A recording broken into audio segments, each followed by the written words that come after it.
संगठन बना दिया। जो भी हमारे प्रतिनिधि हैं, हमारे को इनके ऊपर पूरा भरोसा है और हर एक को रखना भी चाहिए।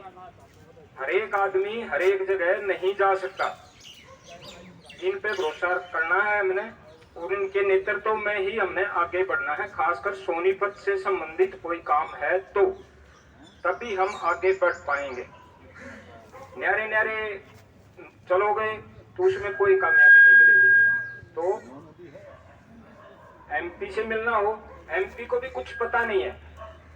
मैं ये बोल रहा हूँ, मैंने भी अपने राणा साहब जैसे बता रहे थे साउथ ब्लॉक में, मैंने भी 3-4 साल साउथ ब्लॉक में नौकरी किया, पूरे साउथ ब्लॉक का सिक्योरिटी इंचार्ज था। तो मैं वहाँ के हालात का पता है। जो रक्षा मंत्री बैठता है उसकी समझ में नहीं आती है और अभी वाला तो बिल्कुल काम चलाओ, वो ना कुछ भी कलम उठा सकता। जब तक मोदी और शाह की कोई परमिशन ना मिले वो 100 रुपये खर्च नहीं कर सकता। 100 रुपये राजनाथ साहब की ये हालत है।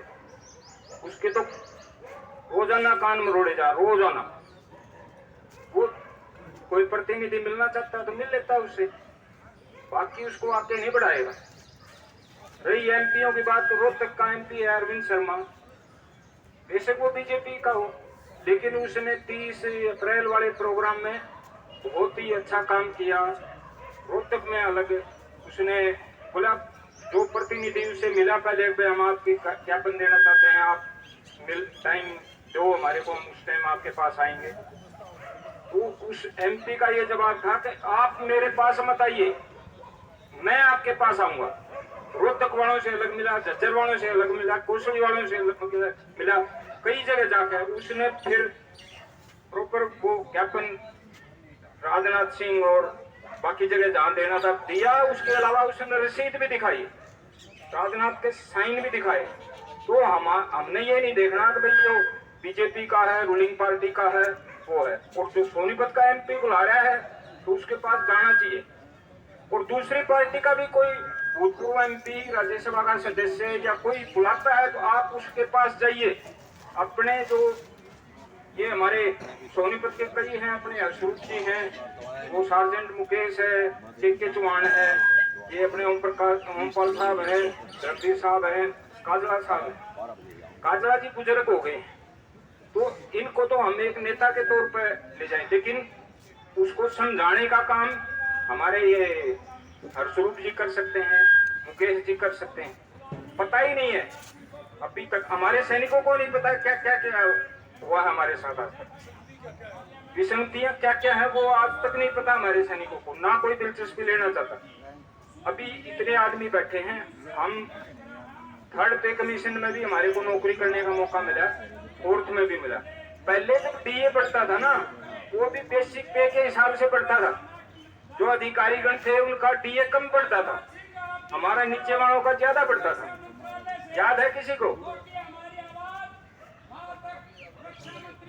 ऐसे हुआ है ये, पहले ऐसे होता था। अगर भाई इतनी बेसिक पे से ऊपर वालों का 3% और उससे कम वालों का 4%, ऐसे हुआ है। मैंने खुद देखा है, मैंने मिला है हमारे को, होता था। लेकिन जो ब्यूरोक्रेसी, जो भी हमारे आईएएस अधिकारी हैं और जो हमारे आर्मी के अधिकारी हैं, इन्होंने करके 60-60 बोला ना, ये सबको एक बराबर पड़ा है ना। तो ऐसे हमारे साथ हुआ है ये इस चीज का। दूसरा, 5th पे कमीशन में हमारी पेंशन ये कम क्यों हुई है? 5th पे कमीशन में ऐसा वो था कि जो भी मान लिया एक हवलदार है, 24 साल नौकरी करके आता है, तो उसकी पेंशन हमारे को पहले से पता होती थी, बेसिक पेंशन। वो इसलिए पता होती थी, हम कम एज में आते हैं तो एक हवलदार, चाहे वो 8 साल पहले से बना हुआ है, चाहे 2 साल पहले ही हवलदार बना है, उस हवलदार की 24 साल वाले की एक जैसी पेंशन बनती है। यानी उसका इंक्रीमेंट लग लग के कितने पे बेसिक पहुंच जाती थी, उसका 50% होता था। लेकिन अभी इन्होंने ऐसा नहीं है, अभी जो हाल में जिसकी जितनी बेसिक है उससे आधी कर देते हैं। और अभी जो हम जो आए हैं, अभी जो आ रहे हैं वो हवलदार रैंक से, सूबेदार रैंक से, उनकी बेसिक जो पेंशन है हमारे से कम बढ़ रही है। उसकी वजह से वो जो कमियां रही उसकी वजह से कम एज में हम आते हैं तो ये OROP जो का जिक्र चल रहा है सन 73 से या उससे पहले से भी, वो यही था कि भाई एक रैंक एक पेंशन, यानी कितनी लेंथ ऑफ सर्विस और रैंक उसकी एक बराबर पेंशन होनी चाहिए। लेकिन ये रैंक बन के रह गया officer rank officer pension. Officer rank officer pension बन के रहेगी। 65,000 करोड़ रुपए मोदी सरकार ने 2 बार में करके दे दिया। उसका 85% अफसरों के पास चला गया, 15% नीचे वालों को मिला। और इसमें क्या है, इनके पास हर एक डाटा है।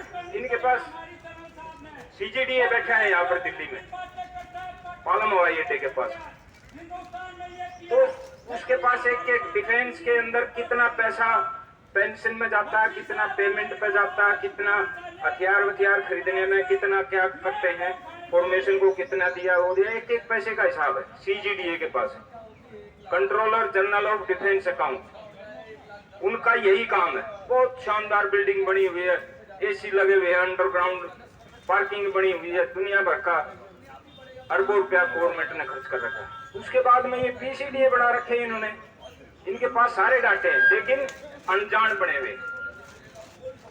ये जो IAS लॉबी है जो अपने साउथ ब्लॉक में दुनिया भर के सेक्रेटरी, ज्वाइंट सेक्रेटरी, हर विभाग में 3-3, 4-4 बैठे हैं।